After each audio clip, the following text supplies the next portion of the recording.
When people ask me about the impact that ALEC has had on education, all I can think about is the 30 years that we've been working on education choice, exemplifying the idea that parents should have a right to choose their children's education in their schools. ALEC as an organization has been around for 50 years, and education in the United States of America has seen a dramatic change in those 50 years. If you were in a great school, then any familial or societal challenges could more or less be erased, which means we got to get kids out of zoning them by zip code.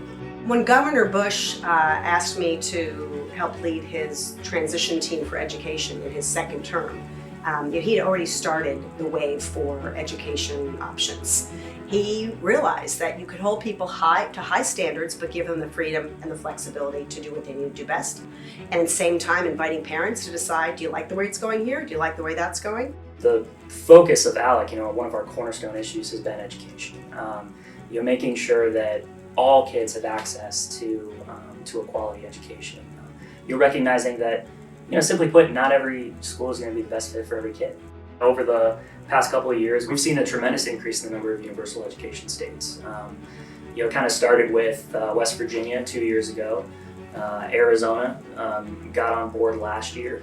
And now this year we've had a ton of states that have gotten it done. We've had Iowa, Arkansas, Florida, Oklahoma, Indiana, just to name a few. This is a perfect example of how ALEC has become a trusted source of policy solutions. I introduced in West Virginia a universal ESA called the Hope Scholarship and successfully passed it in 2019. The model came from ideas that were presented to me at ALEC conferences.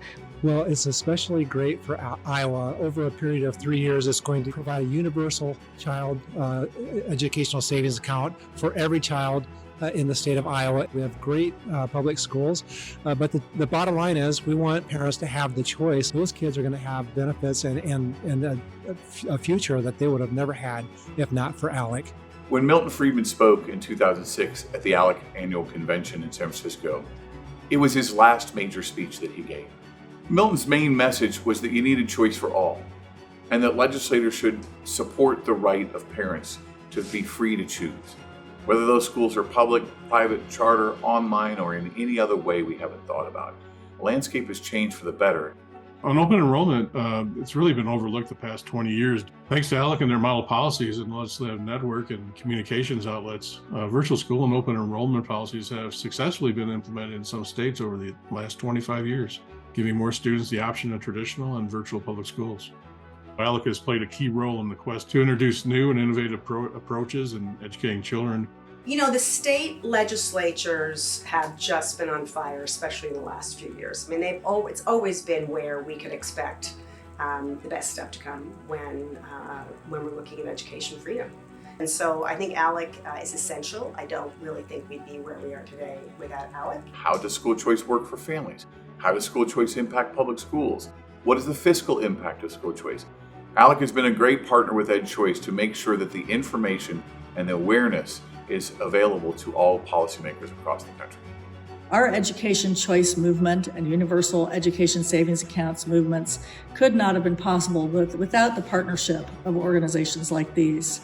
There is so much momentum behind education freedom. I couldn't be more proud of the work that ALEC has done across the country.